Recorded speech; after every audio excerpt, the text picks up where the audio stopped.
pensyarah kanan yang juga penganalisis politik Universiti Teknologi Malaysia, Dr. Mazlan Ali. Assalamualaikum, Doktor.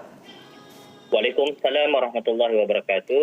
Ya, Doktor, 2 hari ini terjawab dan pastinya ini membentuk satu cabaran yang besar kepada Perdana Menteri Malaysia yang baharu, Datuk Seri Ismail Sabri Yaakob, dan juga pembentukan kabinet yang mungkin dapat kita saksikan dalam beberapa hari lagi selepas beliau mengangkat sumpah di Istana Negara esok. Bagaimana Doktor melihat kepada ini jalan dan juga ruang baharu untuk Malaysia dalam mendepani pelbagai cabaran yang mendatang? Bukan sahaja kemelut politik dan juga krisis yang berlaku, tetapi dalam suasana kita memerangi pandemik ini, Doktor. Ya, hari ini telah pun terjawab di mana Datuk Seri Ismail Sabri telah pun secara rasmi dilantik sebagai Perdana Menteri. Dan selepas mengangkat sumpah, Datuk Seri Ismail Sabri akan memilih barisan kabinetnya daripada anggota Dewan Rakyat dan juga Dewan Negara, dan sudah pastilah daripada parti-parti komponen yang menyokong beliau, iaitu daripada UMNO, Barisan Nasional, Perikatan Nasional dan juga parti-parti lain yang menyokong gagasan ini. Maka cabaran yang dihadapi oleh Datuk Seri Ismail Sabri ini adalah mewujudkan satu kabinet yang boleh memberi keyakinan kepada rakyat. Kerana situasi kemelut politik yang berlaku dalam sehari dua baru-baru ini telah meresahkan rakyat.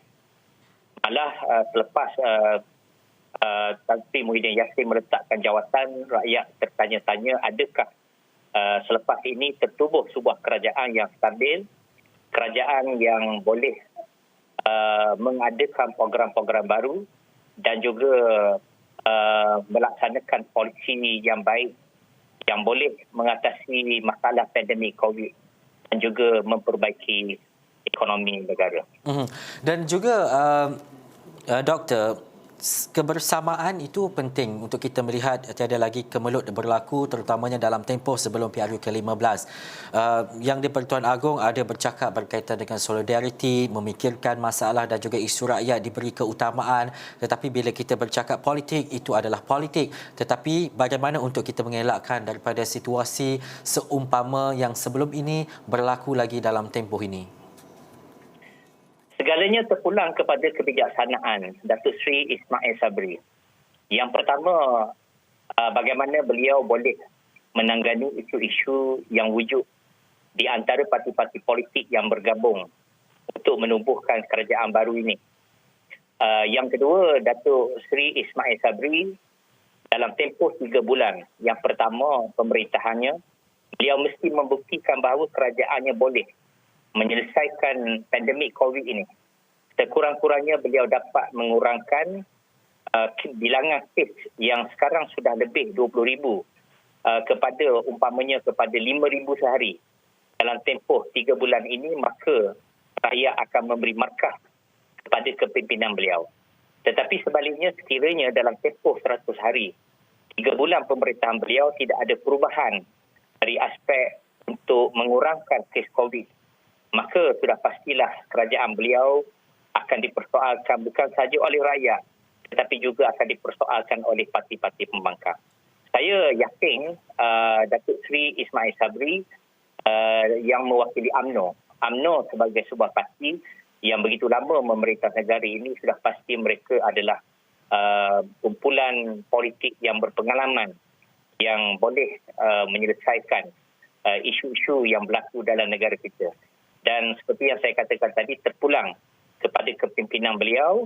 Sekiranya beliau dapat menyusun langkah dengan baik, insya-Allah saya yakin kemelut yang berlaku sekarang ini dan masalah dalam negara akan dapat diselesaikan dengan baik oleh beliau. Dan juga doktor, kekuatan seorang Perdana Menteri juga diiringi oleh anggota-anggota kabinetnya, menteri-menteri yang dilantik dan sebagainya. Melihat kepada dalam tempoh ini mungkin dan juga seperti mungkin apa yang akan dirancang dan yang diletakkan oleh Datuk Seri Ismail Sabri, tapi menurut doktor, bagaimana kekukuhan anggota kabinet Perdana Menteri Malaysia yang ke-9 ini dapat diterjemahkan supaya timbulnya satu kepercayaan dalam kalangan masyarakat dan juga keseluruhan ahli politik, tak kira pembangkang, kerajaan dan sebagainya?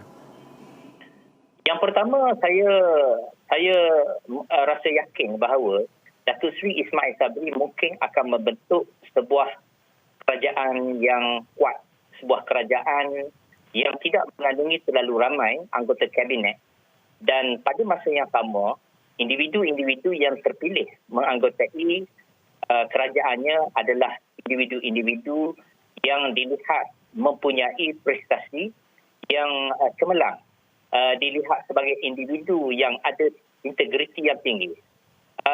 Amat mustahak dalam tempoh krisis ini. Kita ada lebih kurang setahun setengah sebelum kita berdepan pilihan raya yang ke-15 akan datang. Penting untuk Datuk Seri Ismail Sabri mewujudkan sebuah lean government, sebuah kerajaan yang kompak. Tidak perlu terlalu banyak kementerian, portfolio, tetapi mempunyai bilangan anggota kabinet yang munasabah dengan kemampuan negara pada masa ini. Maka sekiranya Datuk Seri Ismail Sabri dapat membuktikan kebolehan beliau ini, maka ruang untuk mengkritik beliau akan berkurang. Dan pada masa yang sama, saya rasa adalah sangat sesuai Datuk Seri Ismail Sabri menghulurkan tangan persahabatan kepada pembangkang. Umpamanya, tawaran CSA seperti yang ditawarkan oleh bekas Perdana Menteri sebelum ini. Mula-mula kerajaan ini terbentuk, hulurkan tangan lebih awal. Jangan sampai sesudah beliau hilang kepercayaan, barulah menghulur tangan kepada pembangkang. Kerana itu sudah dianggap terlambat. Sekiranya beliau menghulurkan lebih awal, saya percaya bahawa pembangkang yang juga mempunyai niat untuk memastikan negara ini dalam keadaan situasi baik akan menyambut tawaran beliau itu. Dan saya yakin dengan adanya kerjasama antara pembangkang dengan kerajaan akan dapat memastikan negara ini terus kekal stabil dan dapat diperbaiki keadaan yang berlaku sekarang ini. Doktor yakin dengan kesediaan pembangkang waktu ini? Saya fikir titah tuanku beberapa hari lepas, sebagaimana surat yang dikeluarkan oleh istana. Dalam perenggang ketika terakhir, titah tuanku itu menyebut tentang kerjasama dan perpaduan antara parti-parti politik. Mungkin boleh diterjemahkan dalam konteks pembentukan kerajaan baru ini, sekurang-kurangnya kalau tidak pun kerajaan perpaduan ataupun kerajaan campuran, mungkin boleh dalam bentuk persefahaman seperti yang digagaskan oleh Tan Sri Muhyiddin Yassin beberapa hari lepas di antara kerajaan dengan pembangkang dalam bentuk CSA. Baik, terima kasih Dr. Mazlan Ali, pensyarah kanan dan juga penganalisis politik Universiti Teknologi Malaysia. Nanti kita akan bersama lagi sebab cerita pembentukan kabinet ini akan kami bawakan dan juga perkembangan semasa pastinya di Astro Awani akan kami rungkaikan menerusi analisis dan juga diskusi-diskusi seperti ini. Terima kasih Doktor.